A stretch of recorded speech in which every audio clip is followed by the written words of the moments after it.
Detroit, the automotive capital of the world.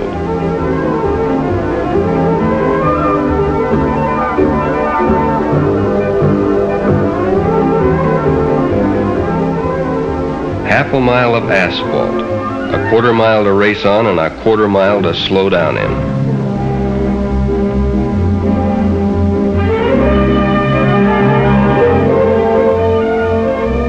Thousands of people, but with one idea, one dream, to build a hot rod that is swifter than any other hot rod in its class. The test of one car against another to determine the lowest elapsed time. That's drag racing, and this is the king of all drag races, the Nationals. So, here we are, 500 horsepower ready to push me down that quarter of a mile in less than 10 seconds. You don't drive, you aim. You aim and try to keep it straight. It's like threading a needle at a quarter of a mile, but it's really living. So let's see how it all began. I guess everybody has his Shangri-La. For us, it's drag racing.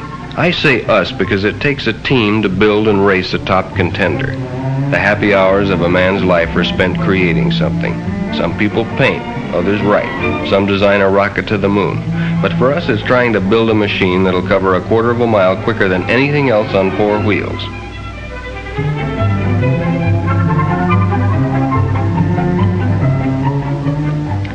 Lefty and Tom are high priests in our temple. Lefty works in electronics and Tom's a mechanic.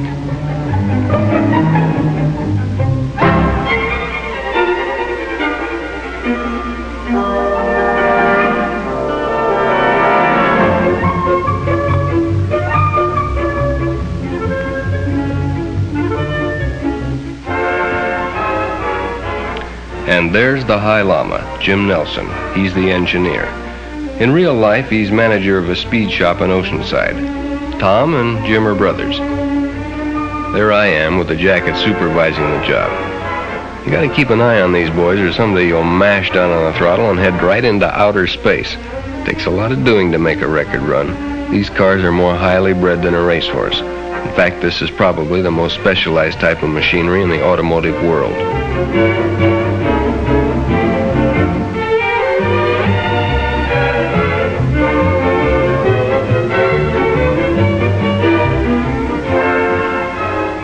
When we head out for a big race like the Nationals, we take along enough spare parts to rebuild the engine as many times as we have to.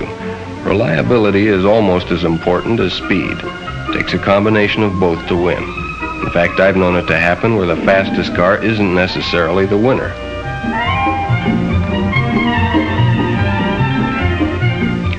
There's at least one chowhound in every group. Nick was ours.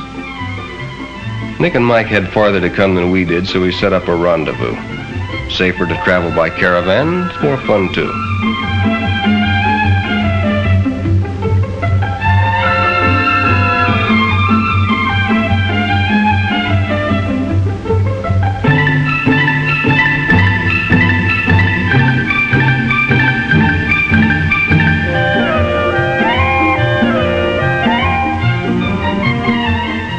We hadn't been able to get together because of the hectic weeks of work that always precede a big meet.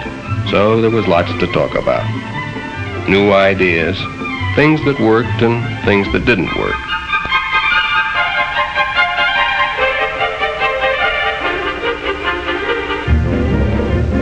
The Dragliner was our last year's winner. Nick purchased it when we built the Dragmaster. Mike and Nick were running it this year. It's a long haul from California to Detroit, so Lefty broke up the powwow and we got underway.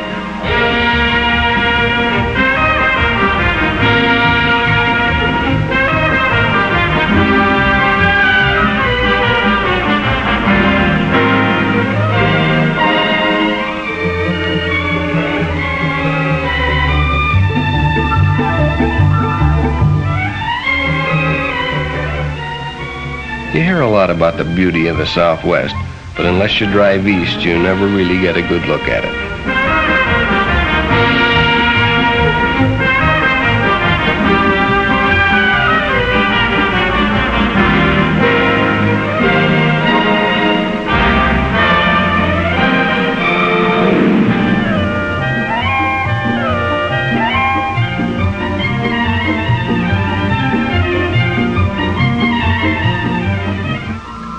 Found a great barbecue place in Amarillo, and of course Nick was the first one in and the last one out. You wondered where he put it all until you looked down and saw those size 14 shoes.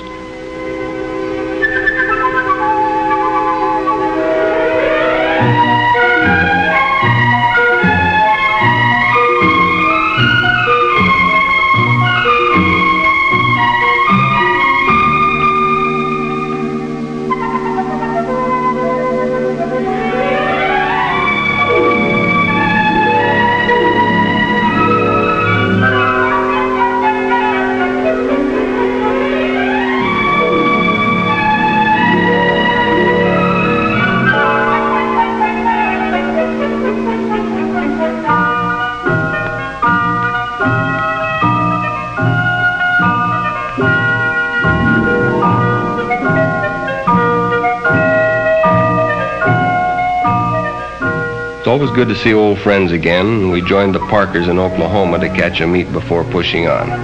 Give us a chance to work out the bugs and get the cars in top tune before arriving at the Nationals.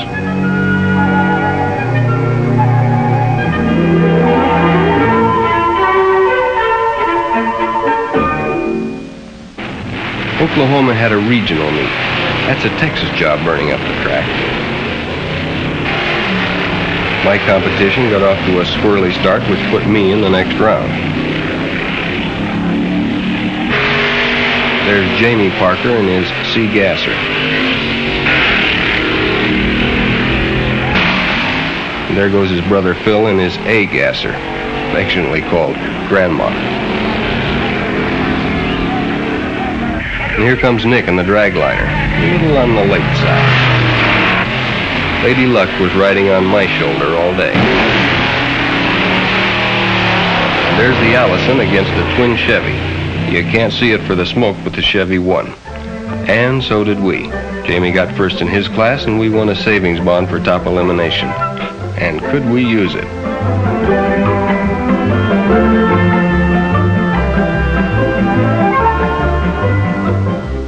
All work and no play could make drag racing a very dull sport.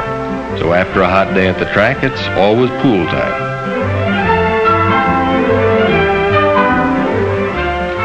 By the time we left Oklahoma, we had quite a caravan. 2 cars, a pickup, a rig, and 5 hot rods.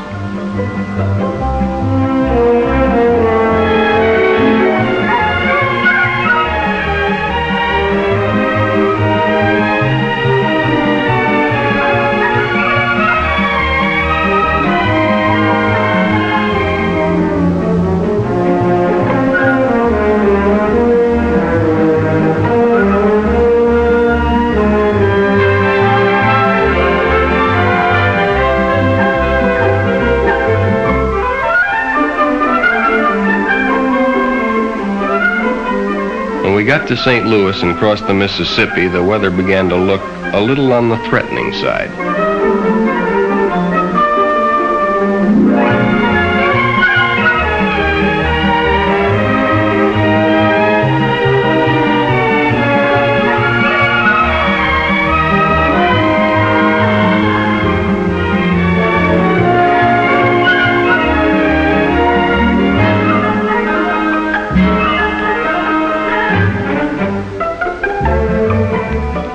And in Illinois, the storm broke. From there to Detroit, it was solid.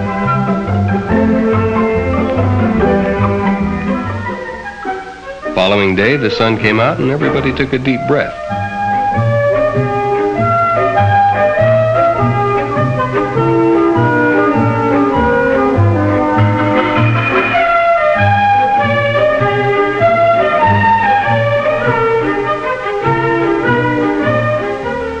Even so, we almost lost the whole day unpacking everything and getting it dried out.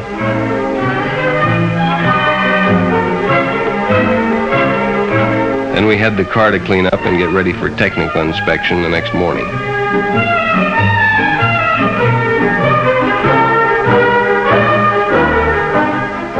All cars must pass a thorough technical inspection by representatives of the National Hot Rod Association.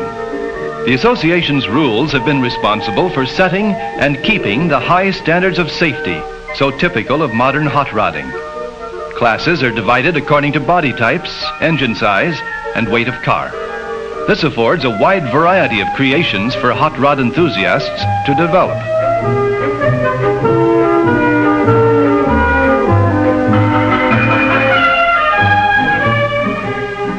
The check chart system is used, and each contestant's car must pass all requirements before he is allowed on the drag strip.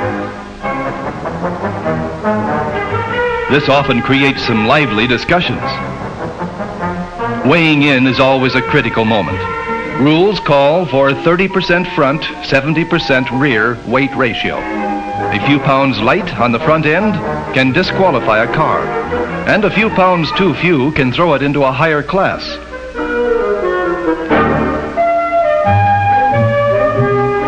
After technical inspection, the crew transports the car to the pit area, where a thorough tune-up is done before their first run.